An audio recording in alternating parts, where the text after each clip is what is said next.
Bom, quero compartilhar algo com vocês nessa noite. Deixem suas Bíblias abertas aí em Tiago, capítulo 4, versos 6 e 7. Eu acho que esse texto foi compartilhado semana passada, mas nós vamos meditar nele outra vez. Antes de eu começar, tem alguém nos visitando aqui nessa noite? Levante sua mão, seja bem-vindo. Temos ali mais duas pessoas, sejam bem-vindos em nome de Jesus, é uma alegria recebê-los aqui. Vamos dar boas-vindas para os nossos queridos amigos que nos visitam nessa noite, no 3, 1, 2, 3, sejam bem-vindos em nome de Jesus, voltem sempre, é uma alegria enorme ter vocês aqui conosco.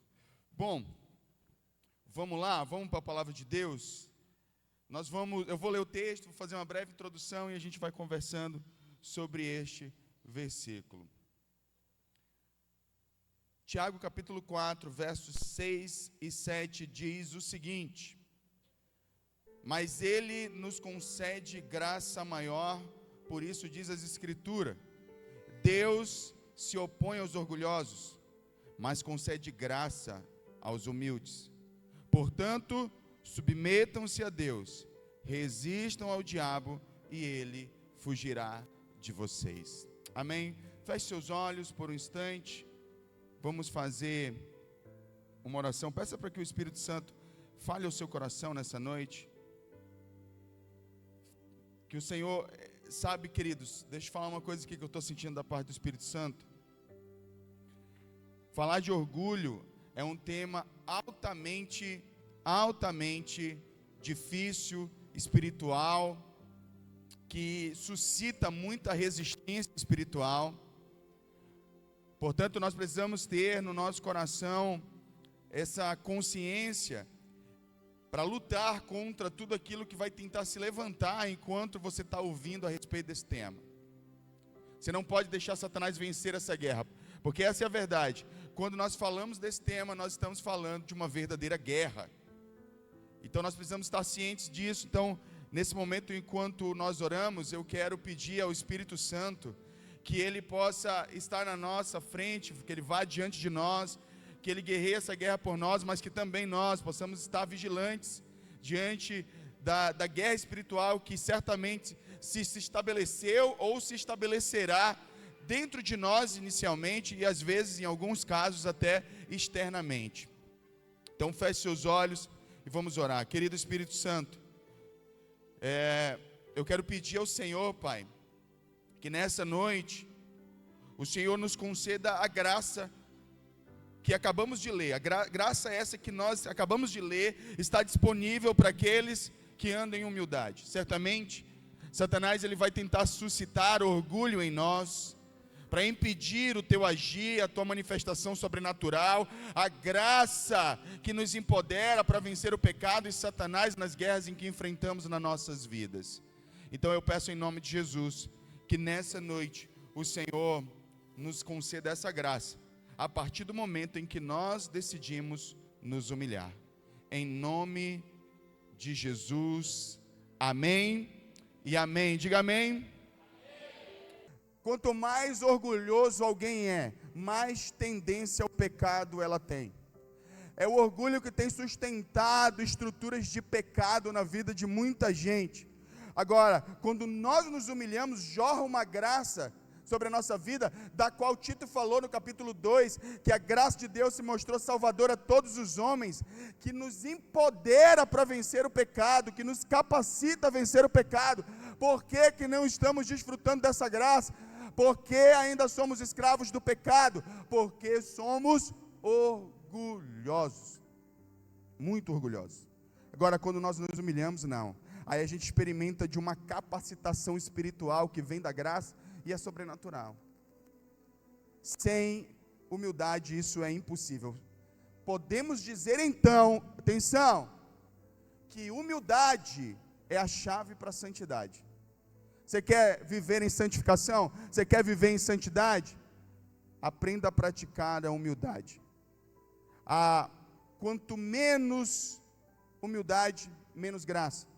E quando essa graça ela não é suficiente na nossa vida, as cadeias de pecado se alojam, nos prendem, e nós não conseguimos vencer porque elas estão sendo respaldadas pelo orgulho na nossa vida. Então, o que a gente aprende com Tiago aqui? Qualquer luta, qualquer pecado pode ser vencido se o orgulho dentro de nós for vencido. Qualquer situação pode ser vencida se o orgulho que há em nós for vencido, porque Deus dá graça aos humildes. Porque você precisa entender a profundidade dessa afirmação bíblica. Deus dá graça aos humildes. Aquilo que a gente precisa para vencer pecado, Deus dá àquele que se humilha. Aí vem o passo 3, então o primeiro passo, a gente entender que antes de Deus resistir ao diabo, Ele vai resistir ao soberbo. Segundo princípio, Deus, Ele concede a graça que a gente precisa para que as coisas mudem na nossa casa, na nossa vida, no nosso trabalho, aonde quer que seja. A graça, essa graça, só é liberada para quem é humilde. Ponto 3, por isso que existe o ponto 3, é um convite, sujeitai-vos a Deus. Aqui é que o caldo entorna. Aqui é que o negócio fica difícil, porque é aqui que o nosso orgulho vai ser confrontado, para que ele possa, enfim, ser destruído, destituído. E aqui é necessário topar o desafio de Deus, de suportar as provas mais duras que alguém pode passar. Elas estão relacionadas com a destruição das estruturas de orgulho dentro de nós. E eu vou dizer uma coisa para vocês, queridos. Aqui, eu não vou falar nem de outras igrejas, vou falar dessa igreja aqui que eu conheço a realidade.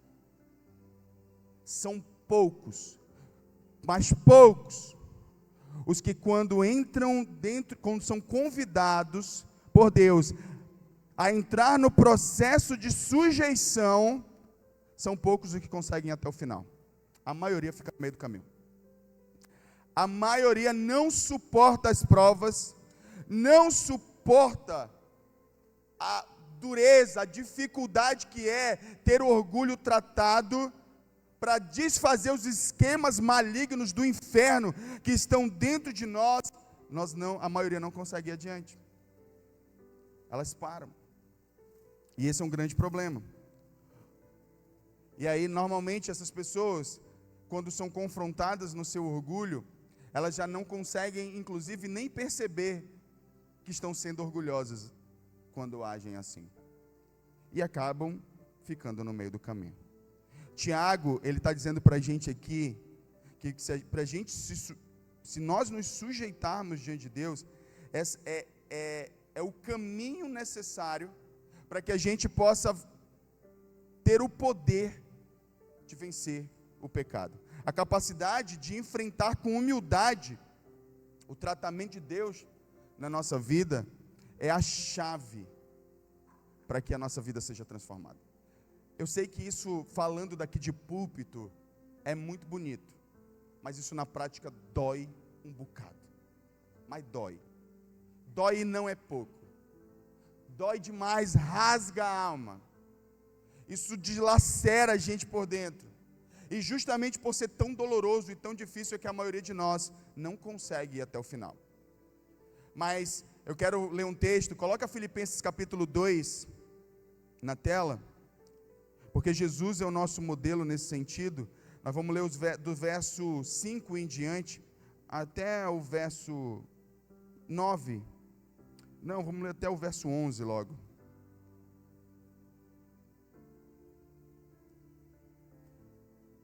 Jesus é o nosso modelo, mas porque assim o orgulho ele é essa preservação exagerada de nós mesmos. Jesus ele não se preservou, ele não se poupou, por isso ele andou em humildade. E aí ele nos convida então a seguir o seu exemplo, porque quebrar os esquemas de orgulho na nossa vida envolve provas absurdas, nada comparado ao que passou Jesus, mas dentro da realidade de cada um de nós, absurdas, porque assim, Deus vai tocar na ferida, Ele vai tocar onde dói, Ele vai tocar no ponto fraco, naquilo que realmente sabe que machuca você, sabe que te ofende, sabe que tira a tua paz, sabe que te deixa com raiva, sabe que mexe com o teu orgulho, com o teu ego, no nível mais extremo, ele vai tocar nesse lugar. E é justamente por tocar nesse lugar que a maioria de nós fica no meio do caminho. É reprovado.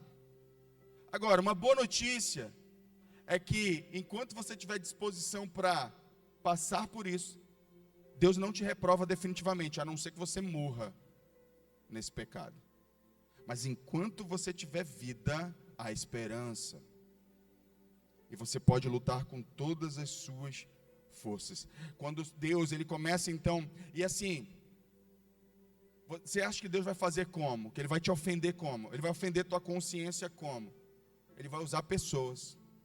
A consciência de que você está em um processo de quebrantamento do teu orgulho vai te levar, ou pelo menos deve te levar a entender que cada circunstância da tua vida, que tudo e todos que estão ao teu redor são instrumentos de Deus para quebrar o teu orgulho.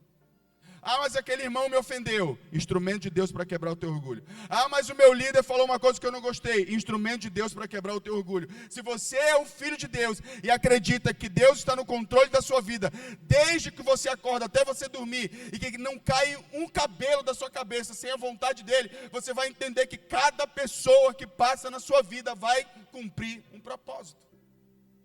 Depende de como você enxerga.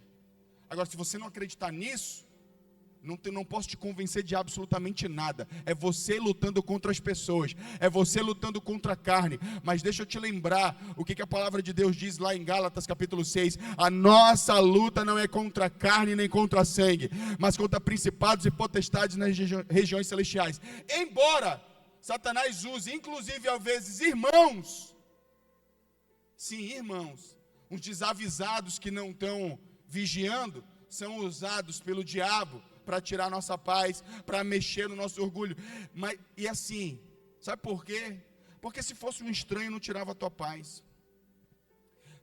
Se fosse alguém que tu nunca viu, não tirava a tua paz. Tem que ser aquele irmão que tu esperava muito dele. Tem que ser aquela irmã que você esperava demais dela. Tem que ser. Porque Deus vai tocar onde dói. Quem traiu Jesus foi Judas, círculo íntimo. Círculo íntimo. E Jesus olhou para Judas e disse: amigo. Porque Jesus entendia propósito. Jesus sabia que Judas estava cumprindo o propósito. Você sabe, ou pelo menos deveria saber, que as pessoas que estão passando pela tua vida, que estão te machucando com palavras, que estão tendo atitudes que te machucam, elas estão cumprindo um propósito na tua vida. Você deveria saber disso. Elas estão cumprindo. Das duas, uma: ou você vai morrer ofendido com essas pessoas, ou você vai deixar Deus produzir em você aquilo que Ele quer produzir por meio dessas experiências. Porque de que outra forma Ele forjaria o caráter dele em você? Me diga. Usando pessoas que você nunca viu para te ofender, isso não forja o caráter de Cristo em você. Porque se a nossa justiça não exceder em muito a dos fariseus, nós não entraremos no reino dos céus. Vai doer, irmão, vai doer como você nunca imaginou. Vai doer, vai doer. Se você quer deixar de ser uma pessoa orgulhosa, deixa eu te dizer uma coisa: vai doer de uma forma que talvez nunca doeu na tua vida, mas vai valer a pena cada minuto desse processo se você se sujeitar, porque ao final disso, você será revestido de autoridade espiritual. Mas tem que deixar doer, irmão. Tem que deixar doer. Tem que entrar no quarto e chorar horrores. Tem que dizer que está com ódio, que quer matar. Mas você não vai fazer. E você vai manter a sua postura em Deus, olhando para a palavra, mantendo os olhos fixos em Jesus, agindo como um filho de Deus, uma filha de Deus, fazendo o que tem que ser feito, fazendo o que é certo para a glória dEle, e deixando que Ele reflita a glória dEle através de você. É assim que nós temos que agir. É fácil, é bonito o discurso aqui. Eu estou até me tremendo aqui, Senhor Jesus. Depois daqui, Senhor, prepara o meu coração, Jesus. Depois dessa mensagem aqui, eu vou ser o primeiro a ser testado.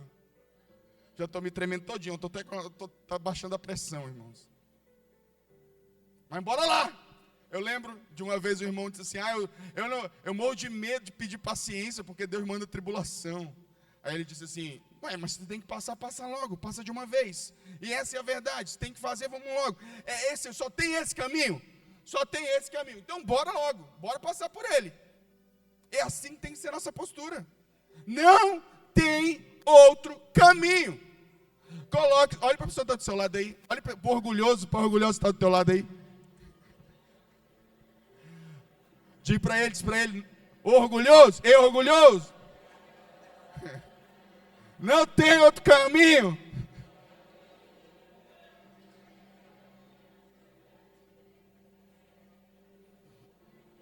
Essa aqui é a parte mais difícil do cristianismo. Irmãos, é ou não é? Essa é a parte mais difícil do cristianismo, é essa aqui. Essa é a mais difícil. Mas a gente vai correr das partes, a gente vai ser tipo crente Nutella, que a gente pega e diz, não, essa parte aqui eu não quero não, eu só quero aquela parte lá que é legal. Não, meu irmão, vamos abraçar esse negócio, é para passar, bora passar. Bora lá. Vamos para cima, porque o Espírito Santo está conosco. Agora vai doer, você vai chorar de raiva. Mas depois você passar, você vai dar júbilos, saltos de alegria na presença de Deus. Aleluia. Agora vai doer como nunca, tá? Eu estou deixando bem claro, eu estou enfatizando para não dizer que é... a alegria é depois. Primeiro é o choro, vou logo avisando. Mas depois que chorar, e assim, não é um choro não, às vezes, eu não sei, Deus trata com cada um de maneira individual. Mas pode ser que alguns aqui vão chorar alguns dias aí. Vai pegar lá no ego, vai alfinetar na alma, teu senso de justiça própria vai saltar e vai dizer, não, quem ele pensa que é para falar assim comigo? Quem ela pensa que é para falar assim comigo? Ninguém fala assim comigo, ninguém me trata dessa maneira. Imagine se Jesus fosse pensar dessa maneira. Se alguém podia dizer isso, esse alguém era Jesus. Se alguém podia dizer, quem vocês pensam que são para me tratar assim? Se alguém podia dizer isso, era Jesus, mas ele não fez. Por que você acha que você tem o direito de fazer? Me diga. Me diga por que você acha que ninguém pode te tratar mal. Me diga. Me diga por que você acha que ninguém pode olhar de uma maneira que você não goste para você. Me diga. Não faz sentido. Porque se alguém podia reivindicar isso para si, era Cristo. Ele não fez. E aí, ele deixou escrito, volta o versículo 5 aí. 5. Não, meu filho, é para trás. 5 é para trás. Isso, aí 5. Depois agora, aí ele convida isso aqui, ó. Depois de passar por tudo, ele disse, vamos lá, gente. Bora todo mundo pensar como eu. Bora. Vamos todo mundo se revestir da mesma maneira de pensar. De que maneira é essa? Vou me humilhar para que depois venha a autoridade. Vou me humilhar.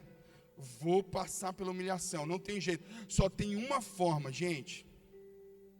Uma maneira de responder de maneira aprovada, de maneira que agrade o coração de Deus ao processo de sujeição.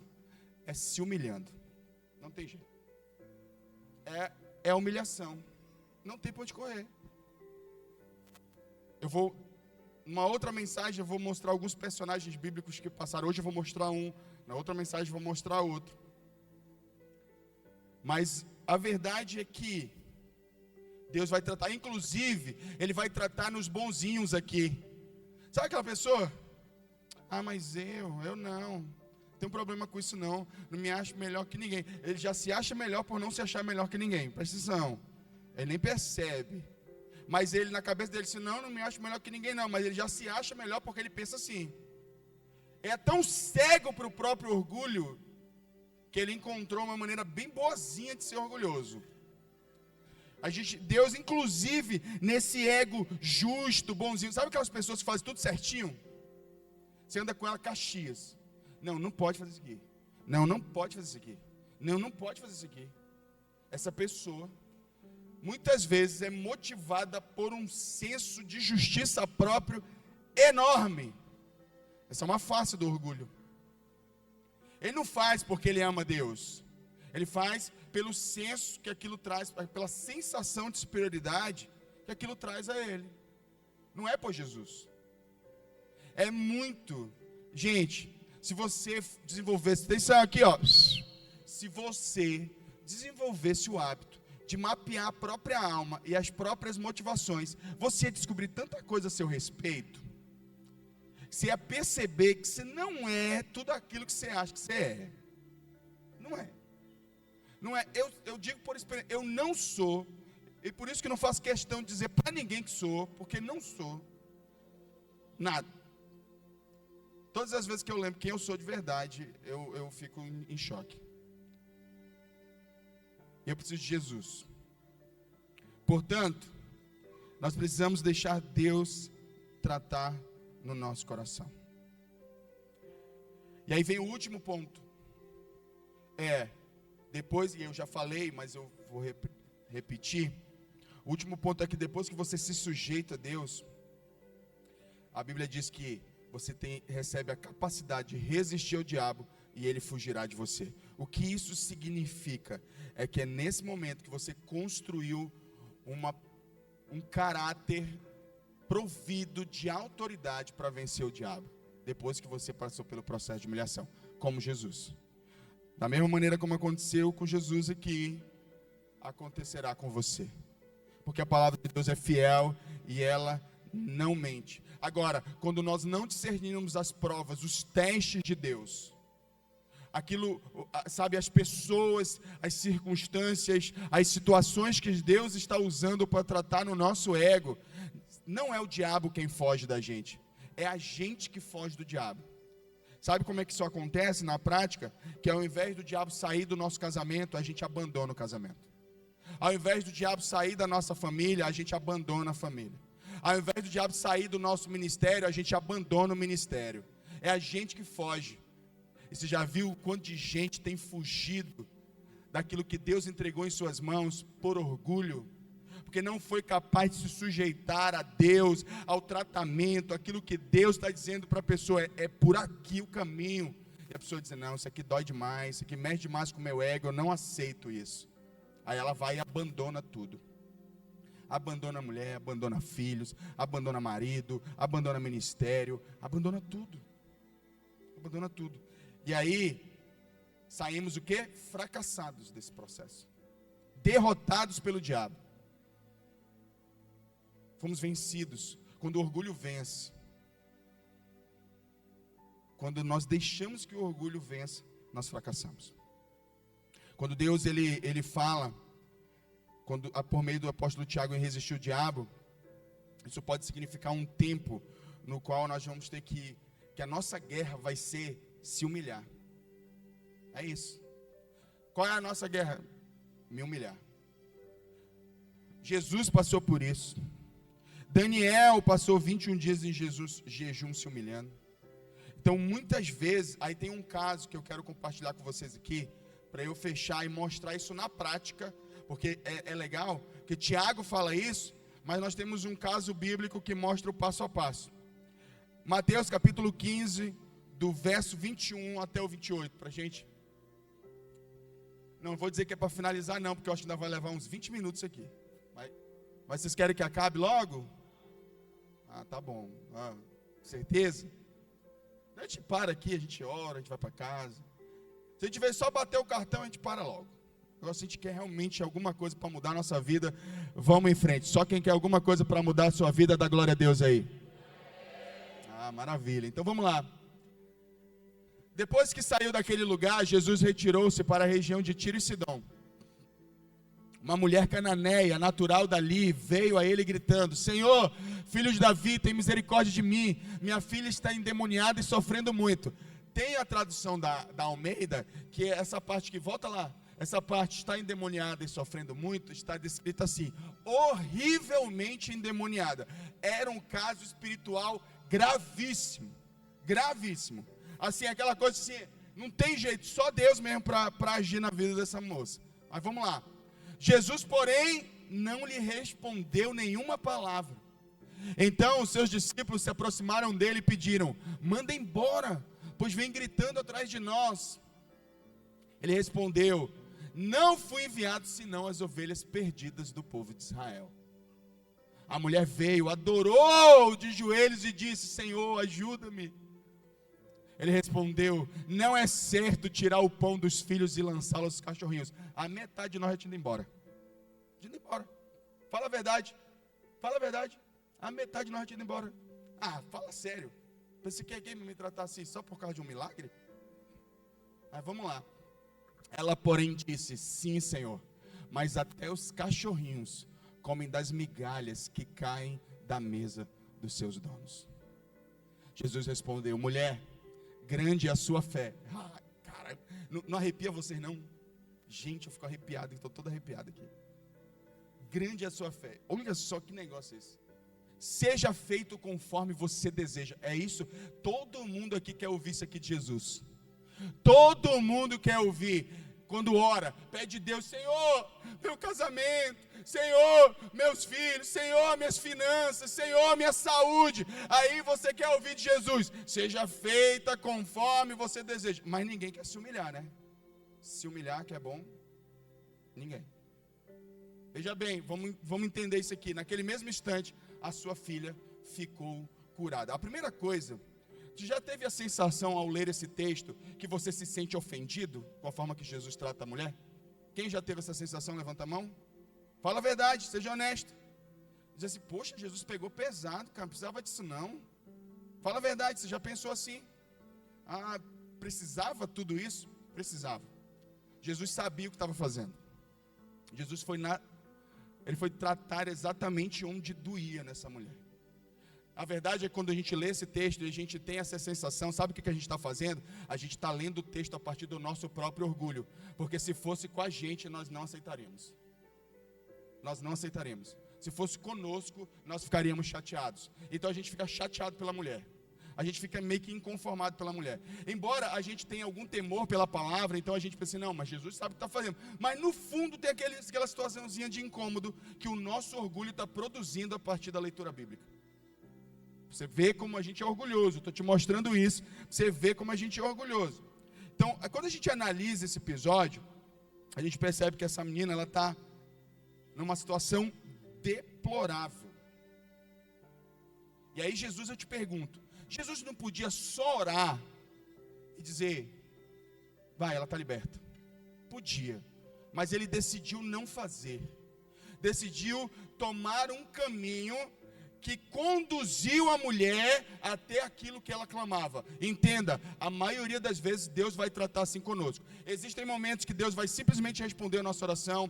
Às vezes Ele vai fazer isso por meio da adoração, Ele vai nos dar uma resposta por meio da palavra, Ele vai usar outros meios bíblicos para falar com a gente. Mas na maioria das vezes, quando o nosso problema é orgulho, Ele vai nos conduzir por um processo de humilhação, para que nós possamos acessar a resposta que estamos buscando. Foi o que Jesus fez com essa mulher. Ele a conduziu até o lugar onde ela teria aquilo que ela estava buscando. Deus está tentando fazer isso na sua vida, mas você não percebe porque o orgulho não deixa. O orgulho te faz cego. Te faz cego para o agir de Deus, te faz cego para os propósitos de Deus. Inclusive, boa parte das pessoas que se sentem ofendidas com Deus estão ofendidas por conta do orgulho. Porque elas acreditam que elas são boas e Deus não podia tratar elas assim. Deus não podia não ouvi-las. Deus não podia não responder. Deus não podia não fazer. Ele tem que fazer. Quanto mais você tem esse pensamento, mais isso está evidenciando. Eu vou fazer uma pergunta honesta. Quando eu acabei de fazer essa descrição, para quantos aqui fica claro que o seu orgulho? Levanta a mão.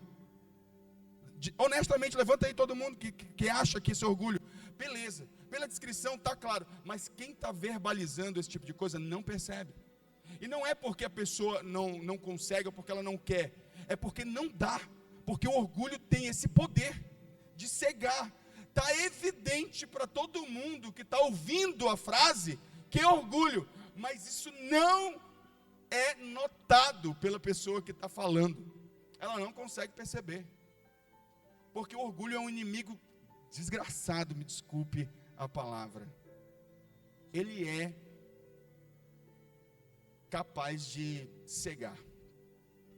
Aí, o que acontece aqui na vida dessa mulher? A primeira coisa que Jesus vai fazer é conduzir ela exatamente pelo processo em que Tiago escreve, né? A primeira coisa é resistir aos soberbos.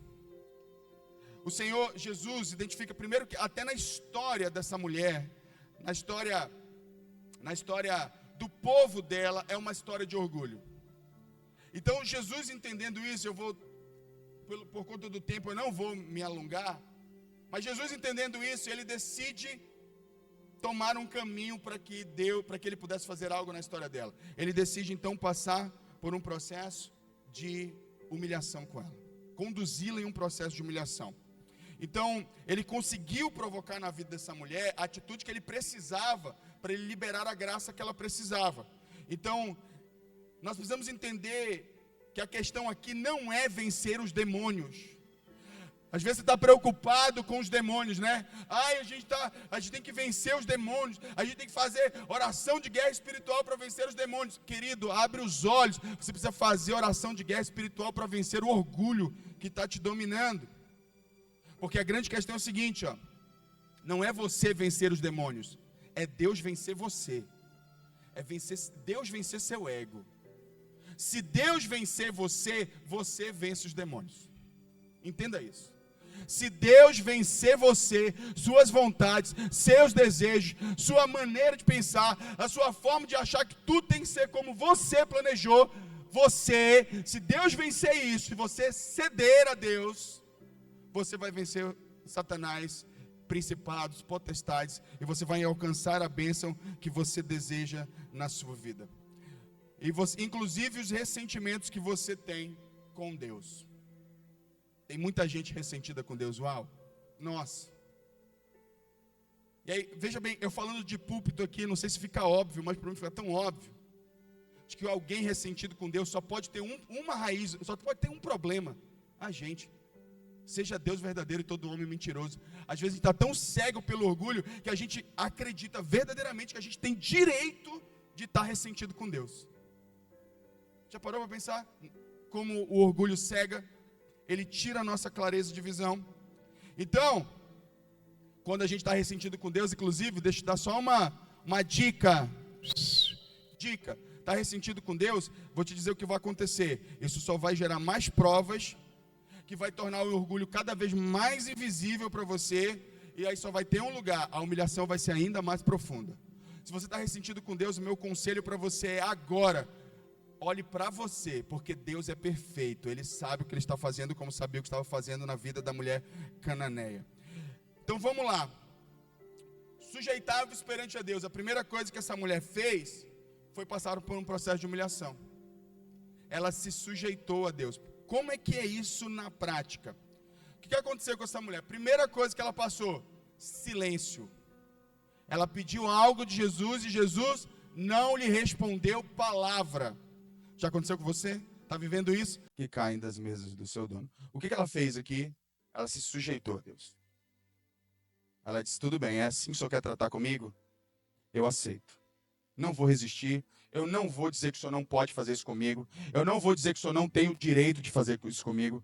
O senhor tem todo o direito, e se é assim que o senhor quer tratar comigo, eu aceito. E ela se submete.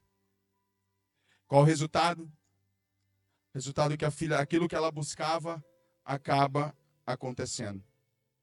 Então, eu queria concluir nessa noite dizendo para você, só tem um caminho para a vitória que você está buscando. A humilhação. Pessoas orgulhosas não recebem graça. Então eu quero convidar você a ficar de pé nessa noite, em nome de Jesus. Esse é o tipo de sujeição que Deus espera de nós. Antes de a gente entrar em guerra com Satanás, antes de a gente querer fazer guerra com o inimigo, a gente tem que fazer guerra com o nosso orgulho. Frequentemente, irmãos, eu queria que você pensasse assim comigo. Quantas vezes no mês, na semana, Deus te coloca em provas como essa? E você acaba não respondendo adequadamente. O que nós vamos fazer com o nosso orgulho, irmãos? Irmãos, o que nós vamos fazer com o nosso orgulho? Nesse momento que Deus talvez esteja resistindo ao seu orgulho e nada está acontecendo na nossa vida, até quando você vai ficar nessa situação? Você precisa dar uma resposta. Você percebe que lá no fundo não são as pessoas que estão refutando você, não são as pessoas, é Deus. Não são as pessoas, não é tua sogra, não é o teu sogro, não são os teus filhos, não são teus irmãos, não é o teu líder, é Deus que está tratando com você. Deus está trabalhando, ou pelo menos está querendo trabalhar no seu interior. E como você está reagindo? Essa é a pergunta. Então eu quero convidar você a baixar sua cabeça. A justiça de Deus está sempre em contraste com a sua justiça. E é por isso que você está em guerra com Deus. Então eu quero convidar você a ter um minutinho de reflexão no seu interior, para que você medite sobre isso. Você tem que abrir mão da sua própria justiça. Você tem que abrir mão do seu julgamento. O apóstolo Paulo, ele disse aos Coríntios: não julgueis nada antes do tempo. Deus conhece o coração e vai retribuir a cada um segundo as suas obras. Confie na justiça de Deus. Se te machucaram, se te ofenderam, entenda que Deus está usando essas circunstâncias para moldar você, para mudar você, para levar você para um caminho doloroso, mas que no final vai redundar em bênção, como aconteceu com a mulher cananeia. Então eu quero que você reflita nessa noite. Se você acha que Deus está sendo muito duro com você, é porque na verdade é você que está sendo duro com Deus. E não está crendo que Ele está trabalhando em teu favor. Por mais doloroso que seja, por mais difícil que seja, essa é a verdade. Essa é a verdade. Então nessa noite, eu quero fazer um convite para você.